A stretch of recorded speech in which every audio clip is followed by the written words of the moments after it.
نماز ایک ایسی چیز ہے کہ شیطان کی پہلی کوشش یہ ہوتی ہے کہ نماز پڑھنے نہ دے.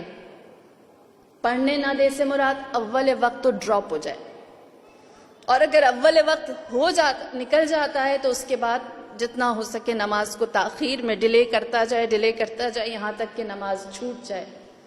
اور پھر اس کے بعد اگر کوئی نمازی بے ہر طور نماز پڑھنے کے لیے شیطان کو شکست دے کر کھڑا ہو جاتا ہے تو آپ کے سارے بھولے ہوئے کام وہ آپ کو یاد دلانے آتا ہے، جو کچھ بھول گئے ہیں.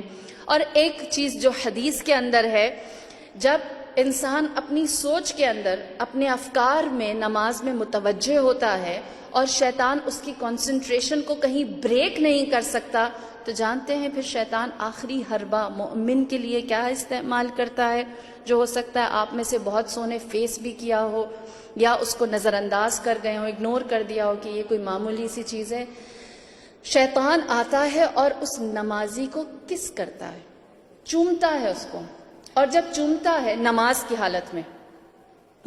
حالت میں چومتا ہے تو کیا ہوتا ہے، اس جگہ پر کھجلی آتی ہے اور توجہ ٹوٹ جاتی. حدیث ہے، آتا ہے وہ مومن کو تنگ کرنے کی اتنی کوشش کرتا ہے کہ میں کہیں سے اس کی کنسنٹریشن کو ختم کروں، وہ کہیں اور متوجہ ہو جائے، کچھ دیر کے لیے ہی صحیح غیر خدا کی طرف دیکھے. اور دوسری چیز، قوم بنی اسرائیل، ایک نوجوان تھا جس نے اول وقت نماز پڑھنے کے لیے مسجد جانے کی تیاری کی. اپنے گھر سے نکلا، مسجد کی طرف گیا، راستے میں ایک جگہ بارش ہو رہی تھی اور وہ گر گیا، اس کے کپڑے نجس ہو گئے. واپس آیا، اس نے کپڑے چینج کیے، دوسری دفعہ نکلا، فجر کا وقت تھا، نماز نکل رہی تھی، لہٰذا وہ دوسری دفعہ جب تیار ہو کر آیا، جیسے ہی اس جگہ پر پہنچا جہاں پر بارش تھی اور کیچڑ تھی، دوبارہ گر گیا. تیسری دفعہ جب کپڑے چینج کر کے وہ اسی جگہ پر آیا تو اسے یہ دیکھ کر بہت حیرت ہوئی، وہاں ایک انسان پہلے سے موجود تھا جس کے ہاتھ میں روشنی تھی.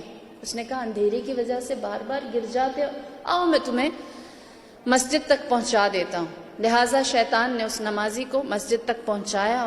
نمازی خوش ہوا، کہنے لگا کتنا اچھا انسان ہے، اس نے میری نماز کامل کرنے کے لیے روشنی کا بندوبست کیا. مسجد پہنچے، کہا تم بھی ساتھ آؤ، دونوں ساتھ چلتے ہیں. تو اس شخص نے جو روشنی لے کر کھڑا ہوا تھا اس نے کہا میں نہیں آ سکتا مسجد کے اندر.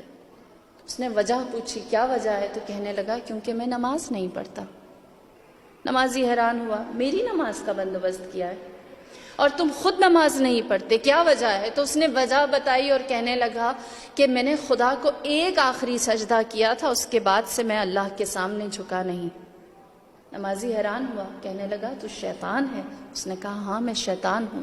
نمازی حیران ہوا، کہنے لگا شیطان ہوتے ہوئے تو نے میری نماز کا بندوبست کر لیا.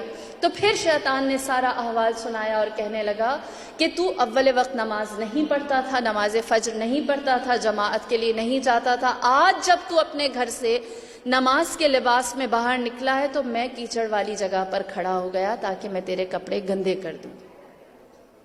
اور جب تمہارے کپڑے خراب ہوں گے تم واپس چلے جاؤ گے، اور جب واپس چلے جاؤ گے تو تمہاری جماعت نکل جائے گی. لیکن تم نے کیا کیا؟ ایک دفعہ پھر کوشش کی. اور جب ایک دفعہ پھر کوشش کی، غور سے سنیں، سٹرگل آپ کی اللہ کے نزدیک کتنی عزیز ہے. کتنی ایسی چیزیں ہمیں موٹیویٹ کرتی ہیں کہ ہم دل و جان سے اپنے سارے امور کو چھوڑ کر اللہ کی جانب راغب رہیں. شیطان کہتا ہے کہ جب تم نے کپڑے چینج کیے اور تم دوبارہ مسجد کی جانب آنے لگے تو اس وقت اللہ نے عرش سے زمین پر ملائکہ کو بھیجا اور کہا کہ میں نے اس شخص کے اور اس کے اہل و عیال کے تمام گزشتہ اور آئندہ گناہوں کو معاف کر دیا. کہتا ہے کہ جب میں نے یہ دیکھا کہ تمہارا مسجد میں نہ جانا اتنا مشکل، شیطان کے لیے مشکل تھا، لہٰذا میں نے دوبارہ گرایا کہ کم سے کم اس کو تو کچھ حاصل نہ ہو.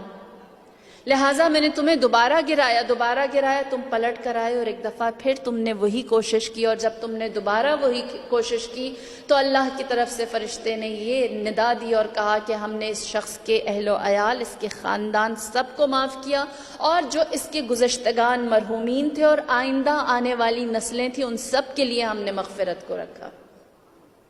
وہ کہتا ہے شیطان کہ جب میں نے یہ دیکھا میں نے سوچا اب تیسری دفعہ یہ کہیں گر نہ جائے. اگر یہ گر گیا تو ہو سکتا ہے خدا پورے شہر کو معاف کر دے. اتنی بڑی معافی سے بہتر ہے کہ یہ اب نماز کے لیے چلا جائے.